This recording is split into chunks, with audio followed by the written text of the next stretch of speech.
Hello everyone, my name is Dr. Jyoti Pandey. I am senior doctor and IVF consultant at Indira IVF Patel Nagar.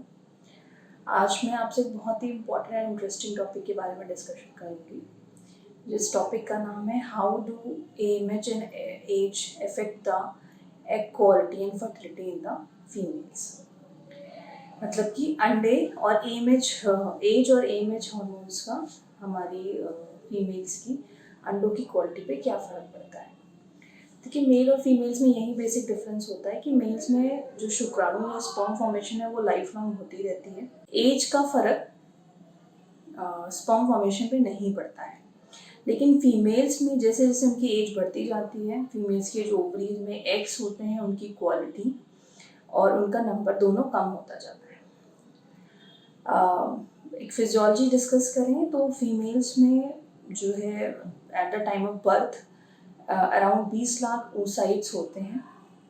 जब period start होने का समय आता है तो सिर्फ 4 लाख oocytes रिमेनिंग रहते हैं, जिसमें से कि 400 से 500 ही मैच्योर होते हैं, जो कि लाइफ लॉन्ग हर पीरियड के दौरान खर्च होते जाते हैं। और एक टाइम आता है अराउंड 40-42 मीनोपॉजल स्टेज जब आती है, जब सारे अंडे खत्म हो जाते हैं और महिला के पीरियड्स बंद हो जाते हैं। ये जो oocytes होते हैं इनकी ग्रैनुलोसा सेल से एक हार्मोन निकलता है जिसे हम बोलते हैं AMH या एंटी मुलेरियन हार्मोन। इस हार्मोन से हमें ये अंदाज़ा लगता है कि किसी फीमेल्स में एग्स कितने बच्चे हैं, उसका ओवेरियन रिजर्व कैसा है।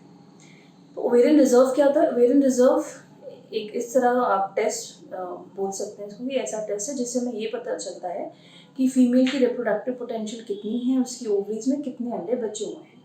तो हम दो चीज़ों से इसका पता लगा सकते हैं। एक हार्मोन होता है AMH एंटी मुलेरियन हार्मोन, जो भी मैंने डिस्कस किया आपसे। दूसरा AFC यानी एंट्रल फॉलिकुलर काउंट। AMH इसको हम पीरियड के किसी भी दिन के दौरान ये ब्लड टेस्ट कर सकते हैं फीमेल पे। इसका पीरियड के दिन से इसकी वैल्यू पे कोई फ़र्क नहीं पड़ता है। नॉर्मल इसकी वैल्यू 1.5 to 5 नैनोग्राम पर ml होती है। और अगर AMH की वैल्यू बहुत ज़्यादा कम है, बिलो 1 है, या बहुत ज़्यादा है, अबव 5 है, तो दोनों चीज़ें महिला के लिए, हमारे पेशेंट के लिए ठीक नहीं है। अगर बहुत ज़्यादा कम है तो उसको हम प्री मैच्योर ओवेरियन फेलियर कहते हैं, यानी कि यंग एज में ही महिला के अंडे ख़त्म हो गए हैं। और अगर वैल्यू बहुत ज़्यादा है, अबव 5, अबव 6 है, तो जो पेशेंट है वो she suffering from PCOS। PCOS में अंडों का नंबर तो बहुत ज़्यादा होता है पर अंडे टाइमली मैच्योर नहीं होते हैं, और इसकी वजह से आगे कंसीव करने में दिक्कत होती है। तो PCOS के पेशेंट भी इनफर्टिलिटी के साथ प्रेजेंट करते हैं। तो AMH की ये इंपॉर्टेंस होती है कि हमें ये पता चल सकता है कि महिला में अंडे या तो बहुत कम है या तो एक्सेसिवली ज़्यादा है। प्रेगनेंसी किस कारण से नहीं हो रही है, अंडे कम होने की वजह से या फिर अंडे बहुत ज़्यादा होने की वजह से। कई पेशेंट ऐसे होते हैं जिनकी सर्जरी हुई रहती है, या कोई पेशेंट जिनका कीमोथेरेपी आफ्टर कैंसर ट्रीटमेंट उन्होंने लिया होता है, तो ऐसे पेशेंट में भी AMH बहुत कम हो सकता है।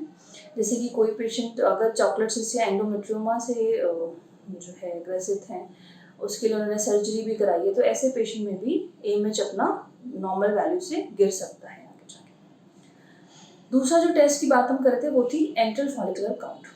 एंट्रल फॉलिकुलर काउंट क्या होता है? ये हम ट्रांसवेजाइनल अल्ट्रासाउंड सोनोग्राफी से फीमेल में करते हैं। इसमें हम एक्स का नंबर 2 to 10 mm के बीच के सारे एक्स को काउंट करते हैं।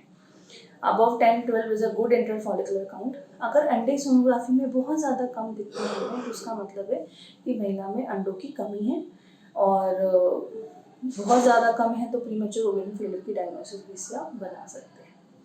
तो ये दो टेस्ट हैं AMH and enteral follicular count, जिससे कि हमें एग काउंट का अंदाज़ा हो सकता है। एग क्वालिटी आप अल्ट्रासाउंड या ब्लड टेस्ट से नहीं मेजर कर सकते हो।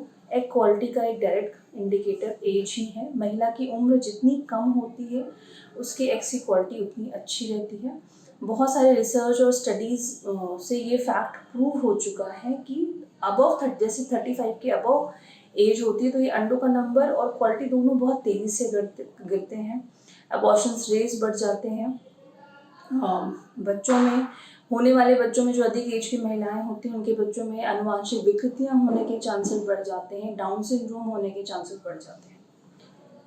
तो विद एज ये कॉम्प्लिकेशन क्रोमोसोमल एन्यूप्लाइडी होने के चांसेस अपने बढ़ जाते हैं। तो with increasing age egg quality decrease होती जाती है और अपने फर्दर कॉम्प्लिकेशन इंक्रीज हो जाता है। तो ऐसे फीमेल्स जिनमें अंडों की संख्या बहुत कम है, यानी जो प्रीमेच्योर ओवेरियन फेलियर से ग्रसित हैं, ऐसे पेशेंट को अगर अभी तक कंसेप्शन नहीं हुआ है तो इनको हम आईवीएफ पे जाने की सलाह दे सकते हैं। आईवीएफ में ये डोनर एग्स की मदद ले सकते हैं। डोनर एग मतलब इसमें हम ऐसी महिला का चुनाव करते हैं अपने पेशेंट के लिए जिसकी एज कम हो, जिसके अंडों का नंबर अच्छा हो।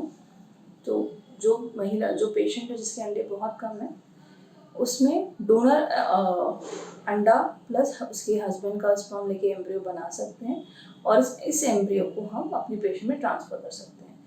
तो इस टेक्निक से वो पेशेंट जिसके एग्स बिल्कुल ख़त्म हो गए हैं वो भी कंसीव होके पेरेंट्स माँ बन सकती है। तो donor egg is a very good method या टेक्नोलॉजी आप कह लें, जिन पेशेंट में अंडों की जो है संख्या बहुत कम है, या ऐसे पेशेंट जिनमें बार बार मिसकैरेज हो रहे हैं और एज ज़्यादा है, या पहले जो है डाउन सिंड्रोम या ऐसे इंसिडेंट्स उनके साथ हो चुके हैं पहले की प्रेगनेंसीज में, बार बार आईवीएफ नेगेटिव आ रहा है, तो ऐसे पेशेंट को भी हम डोनर एग्स पे जाने की सलाह दे सकते हैं, क्योंकि कहीं ना कहीं इनका कारण अंडों की क्वालिटी होता है।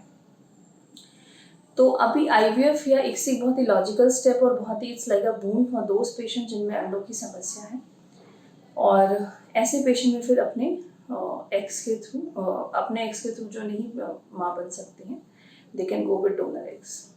I hope you like the video and kindly share and subscribe the Indra IVF channel. Thank you.